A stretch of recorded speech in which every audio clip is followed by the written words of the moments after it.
Thank you, Irfan. Um, and instead of discussing different pupil abnormalities, I'll be just focusing on one, and I think it has a clinical significance, which is the dilated pupil. You know, you see a small pupil that fails to dilate, and you start to think about Horner syndrome. But what about the dilated pupil? Is bigger always better?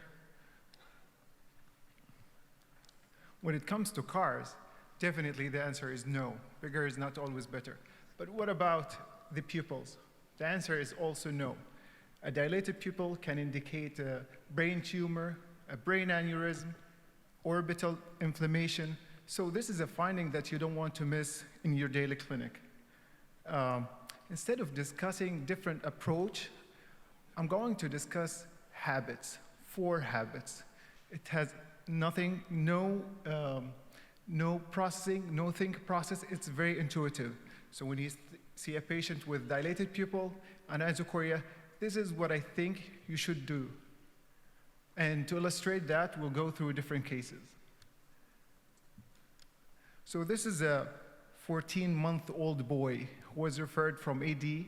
They fixed a skin laceration, and following that, they noticed that the right pupil is slightly dilated. I hope you can see that in the slide.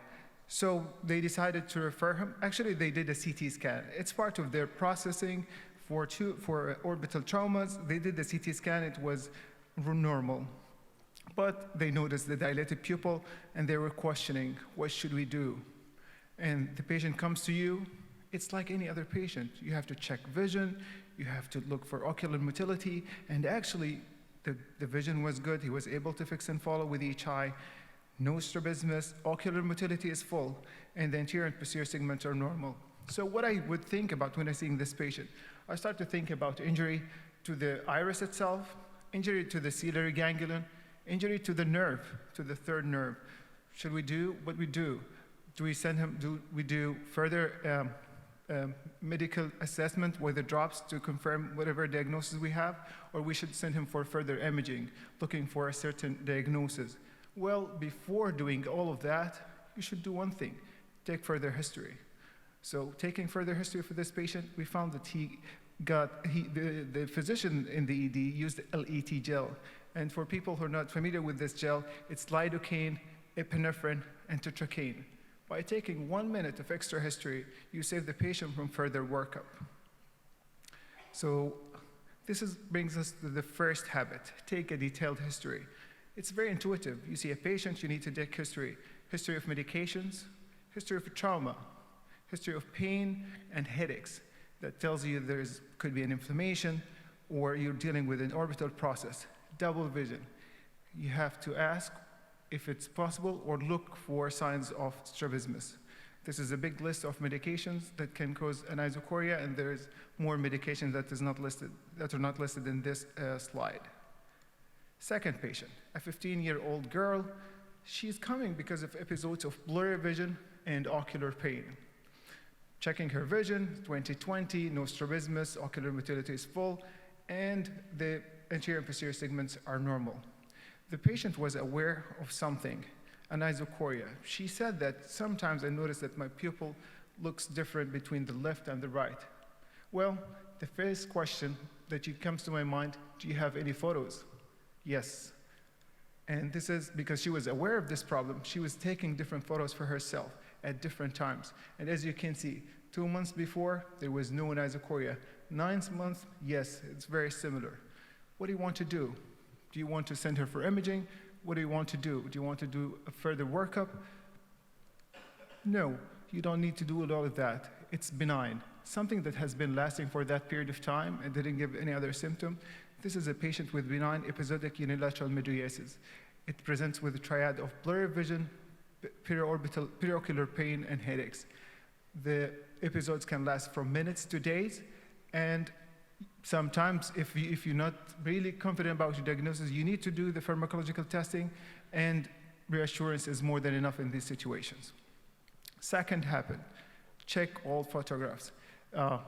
Dr. Andrew Lee, who was visiting us recently, he mentioned the FAT scan, which is the Facebook album topography, which You can just ask the patient to open their Facebook, or everybody's taking selfies. That really helps.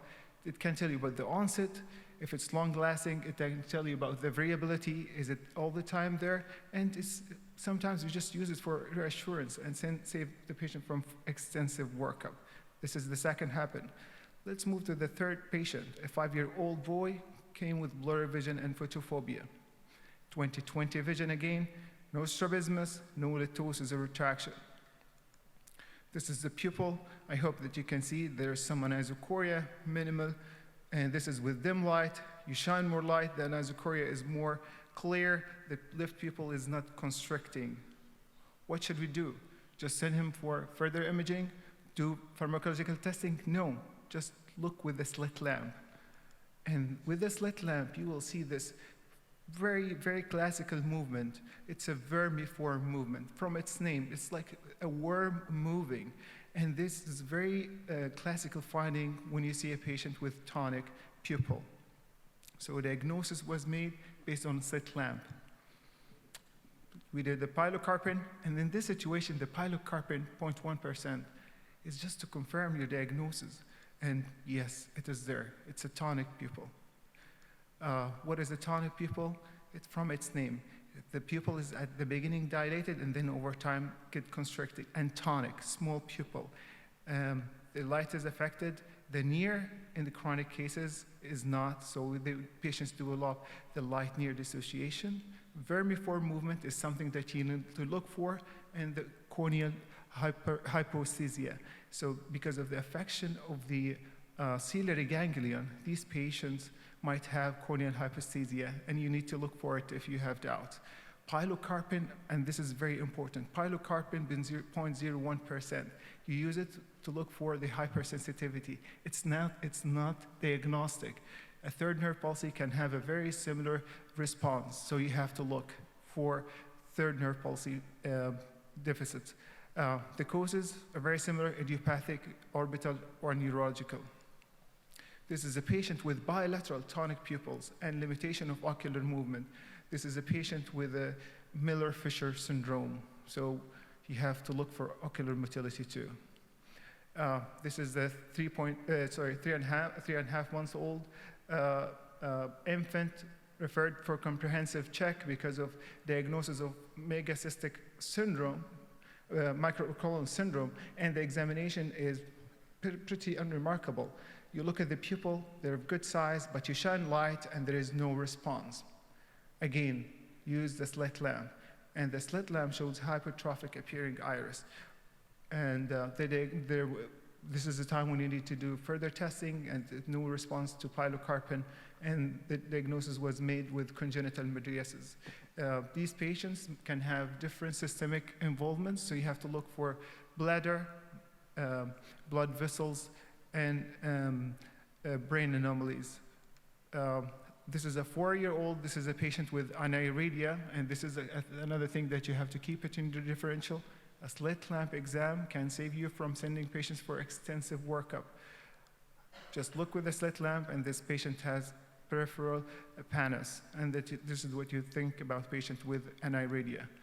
He has foveal hypoplasia, and you make the diagnosis. So the third habit is check slit lamp and fundus. This is a patient with limitation of subproduction and dilated pupils.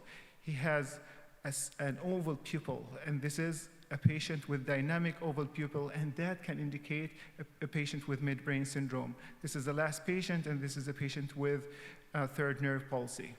A dilated pupil, limited eye movement, and you do MRI, CTA, and you made the diagnosis. The fourth habit is to check motility.